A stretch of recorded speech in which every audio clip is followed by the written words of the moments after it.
இந்திய சட்டம் விதிமுறையின்படி ஒரு குடும்பத்தில் ஒரு பிரச்சனை அப்படின்னா அவங்க காவல்துறையை அணுகும் போது காவல்துறையினுடைய தனிப்பட்ட தலையீடு அந்த பிரச்சனைக்குள்ளே தொடர்ந்து இருக்கிறத நம்ம பார்க்க முடியுது.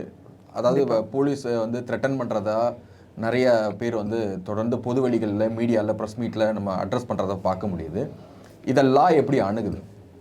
கண்டிப்பாக ஆக்சுவலி இப்போ நீங்கள் கேட்டதுக்கான ஒரு விஷயம் வந்து இப்போது எப்படி சொல்கிறது, நாங்களுமே இந்த மாதிரி நிறைய விஷயங்கள் வந்து ஃபேஸ் பண்ணிட்டு தான் இருக்கோம். அப்படி பார்க்குறப்போ அப்படின்னா இப்போது சிவில் டிஸ்பியூட் ஆகட்டும் இல்லை மேட்ரிமோனியல் டிஸ்பியூட்னு சொல்லுவோம், that is related to families, like மேரேஜ்க்கு அப்புறம் நடக்கிற எந்த விஷயங்களாக இருந்தாலும் போலீஸோட தலையீடு அப்படிங்கிறது அதில் கண்டிப்பாக இருக்கவே கூடாது. ஏன் இதை சொல்கிறேன் அப்படின்னா, போலீஸ் சிஸ்டம் வேறு, கோர்ட் சிஸ்டம் வேறு, ஓகேவா? ஸோ அப்படி இருக்கும் பட்சத்தில் ரீசெண்டாக என்ன ஒரு கைண்ட் ஆஃப் அப்டேட்டு நம்ம திரும்ப நிறைய ஹைகோர்ட் சுப்ரீம் கோர்ட் கைட்லைன்ஸ் எல்லாமே என்ன பார்த்துட்ருக்கோம் அப்படின்னா, ஃபேமிலி டிஸ்பியூட்டா இல்லை ப்ராப்பர்ட்டி சிவில் டிஸ்பியூட்டா நீங்கள் வந்து கோர்ட்டை ஈவன் நம்ம ரீசெண்டாக டிஜிபி கிட்ட இருந்துமே we got like police stations they got a circular that இந்த மாதிரி விஷயங்கள்லாம் நீங்கள் தலையிடாதீங்க, உங்களை தேடி யாராவது வந்தால் நீங்கள் கோர்ட்டில் போய் சுமூகமாக இல்லை என்ன தீர்வோ அதை எடுத்துக்க சொல்லுங்கள் அப்படின்னு சொல்கிறத வந்துட்டு அவங்க சர்க்குலர் கொடுத்ததை நம்ம எல்லாருமே பார்த்துருப்போம். ஸோ அப்படி இருக்கும் பட்சத்தில் ஓகே, இப்போ நிறைய பேர் நீங்கள் கேட்ட மாதிரி எல்லாருமே சொல்கிற ஒரு விஷயம் போனால் இப்போ எப்படி ஆயிடுச்சு விஷயம் அப்படின்னா, விக்டிமை வந்து த்ரெட்டன் பண்ண ஆரம்பிச்சிட்டாங்க. தட் இஸ் ஆப்போசிட் பார்ட்டி கூட சேர்ந்துட்டு, ஓகேங்களா? இப்போ ஒரு ஃபேமிலி டிஸ்பியூட் இருக்குது, ஒரு மேட்ரிமோனியல் டிஸ்பியூட் இருக்குது, நிறைய விஷயங்கள் இப்போ நம்ம பார்க்குறது என்னென்னா, முன்னாடி வந்து நம்ம என்னென்னா லாஸ் ஃபார் விமன்னு சொல்லிட்டு இருந்தோம். இப்பயும் விமனுக்கான லாஸ் இருக்குது.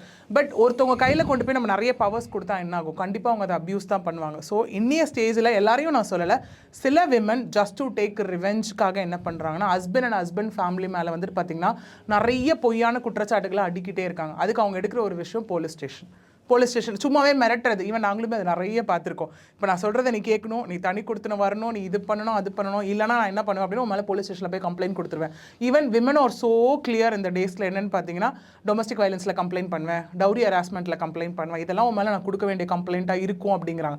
அப்படி இருக்கும் பட்சத்தில் அவங்க சொல்கிறதோடு நிறுத்தாமல் அவங்க போய் அதை செய்யவும் செய்கிறாங்க. இது வந்து மேபி ஒரு சினாரியோட சொல்லணும் அப்படின்னா, நாங்கள் பர்சனலாக ஹேண்டில் பண்ண கேஸில் இதே மாதிரி ஒரு விஷயம் நடந்தது.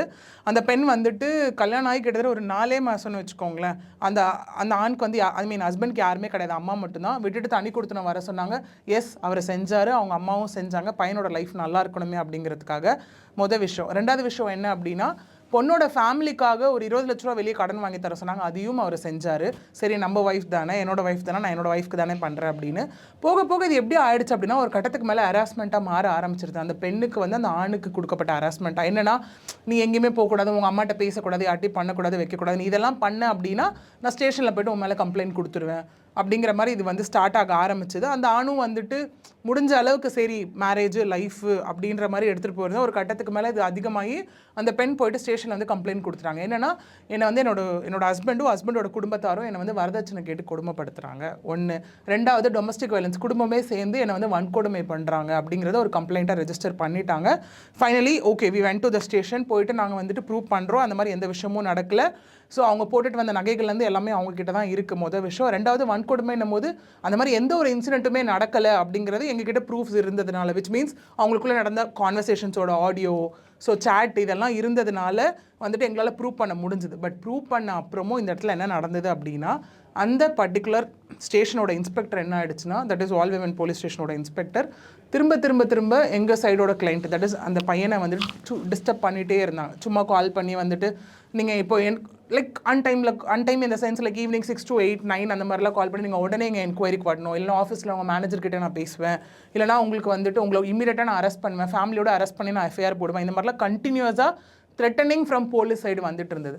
நாங்கள் போய் போலீஸ்கிட்ட ஏன் அப்படின்னு கேட்கும்போது அவங்க சொன்ன ஒரே வார்த்தை என்ன அப்படின்னா, எங்களுக்கு லோக்கல் இன்ஃப்ளூயன்சஸ் நிறைய இருக்குது, ஸோ அப்படி இருக்கும் பட்சத்தில் எங்களால் வேறு என்ன பண்ண முடியும்னு தெரியல, ஸோ நாங்கள் வந்து we are about to proceed with FIR அப்படிங்கிற மாதிரி ஒரு கான்செப்ட் சொன்னாங்க. பட் ஈவன் அந்த இடத்துல நாங்கள் போட்ட கொஷின் என்ன அப்படின்னா, இந்த இடத்துல எவிடன்ஸ் எல்லாமே கிளியராக இருக்குது. நம்ம திரும்ப பார்க்குற ஒரு விஷயம் அதுதான், என்ன வேணால் இருக்கட்டும், பட் நீங்கள் இன்னசென்ட்னு ப்ரூவ் பண்ணுறதுக்கு உங்ககிட்ட எவிடன்ஸ் இருந்தால் மட்டும்தான் முடியும்.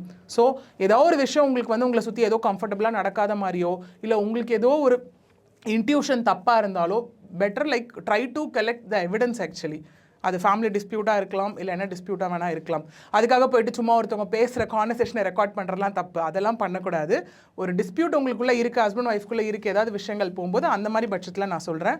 ஸோ இந்த ஸ்டேஷனில் போய்ட்டு நாங்கள் வந்து சொன்னோம், இல்லை இந்த மாதிரி இருக்குது அப்படின்னும் போது finally we did one thing. Police கிட்ட எவ்வளவோ சொல்லி பார்த்தோம், எதுவுமே ஆகலை. வீடு வரைக்கும் வந்து பிரச்சனை பண்ணுறது, அப்போ கால் பண்ணி சொன்னாலும் ஈவன் வந்து என்ன பண்ணுவாங்க, இடத்துல ஒரு சிம்பத்தி கிரியேட் பண்ணிட்டாங்க. அழுது அழுது அந்த பொண்ணு ஈவன் நைட் 100 பேட்ரோல் வருவாங்க வந்து அவங்களும் என்ன சொல்லுவாங்க, பொண்ணு பொண்ணு பொண்ணு லைஃப் வீணாக போயிடக்கூடாது, பார்த்துக்கோங்க பார்த்துக்கோங்க அப்படிங்கிற கான்வர்சேஷன் தான் இருந்தது. Finally we have decided one thing. அப்புறம் நாங்கள் கோர்ட் அப்ரோச் பண்ணி நாட் டு ஹராஸ் அப்படின்ற ஒரு பெட்டிஷன் இருக்குது. விச் மீன்ஸ் அந்த போலீஸ் ஆஃபீஸர் பர்டிகுலர் ஸ்டேஷனோட ஆஃபீஸர் வந்து இந்த கேஸ் வந்து கோர்ட்டில் இருக்கிறதுனால, ஆல்ரெடி நாங்கள் கோர்ட்டில் டிவோர்ஸ் ஃபைல் பண்ணிட்டோம், இந்த கேஸ் கோர்ட்டில் இருக்கிறதுனால இனிமேல் இந்த பர்சனை எந்த டிஸ்டர்பன்ஸும் பண்ணக்கூடாது அப்படின்றத கோர்ட் கிட்டேருந்து ஒரு ஆர்டர் காப்பி வாங்கி நாங்கள் அந்த போலீஸ் ஸ்டேஷனுக்கு ஆட்டோமேட்டிக்காக அது கொடுத்த அப்புறம் police stopped disturbing the person. So இதுதான் விஷயம். இனிமேல் ஒரு ஃபேமிலி கேஸ் ஆகட்டும், இனிமேல் யாராச்சும் போயிட்டு உங்ககிட்ட வந்து எஃப்ஐஆர் போட்டுருவேன் வச்சிருவேன் அப்படின்னு பயம்புறுத்துனா, இஃப் யூ திங்க் தட் நான் எந்த தப்புமே பண்ணலை, நான் ரொம்ப கரெக்டாக இருக்கேன், பட் என்னை வந்து ட்ராப்குள்ளே மாட்ட வைக்கிறாங்க அப்படின்னு தெரிஞ்சால், எந்த பர்சனாக இருந்தாலும் உங்களுக்கு போலீஸ் கிட்டேருந்து த்ரெட்டனிங் வரும் பட்சத்தில் தாராளமாக இந்த விஷயத்தை வந்து நீங்கள் ப்ரொசீட் பண்ணி உங்களை நீங்கள் சேஃப்கார்ட் பண்ணிக்கலாம். ஓகே, இந்த ஃபேமிலி டிஸ்பியூட் தொடர்பான இந்த வழக்குகளை நீங்கள் கையில் எடுத்து ஹேண்டில் பண்ணும்போது காவல்துறை உங்களுக்கு நேர்மையாக ஒத்துழைப்பு கொடுக்குறாங்களா? இல்லை, இப்போது நீங்கள் இந்த கேட்ட கொஷின் வந்து ஒத்துழைப்பு தராங்களான்றது ஒரு பார்ட், நேர்மையாக ஒத்துழைப்பு தராங்களா அப்படிங்கிறது ஒரு பார்ட். இப்போ நான் சொன்ன மாதிரி அந்த இதெல்லாம் அவங்க வந்து கேட்டிருந்தாங்கன்னு வச்சுக்கோங்களேன், தட் இஸ் வாட் கைட்லைன்ஸோ இல்லை ஒரு இன்ஃபர்மேஷன்ஸ் எல்லாம் கேட்டிருந்தாங்கன்னா ஃபேமிலி டிஸ்பியூட்ஸில் அவங்க தலையிடவே மாட்டாங்க. பட் ஆனால் அதுக்காக போலீஸ் கம்ப்ளீட்டாக தலையிட கூடாதுன்னு நான் சொல்லலை.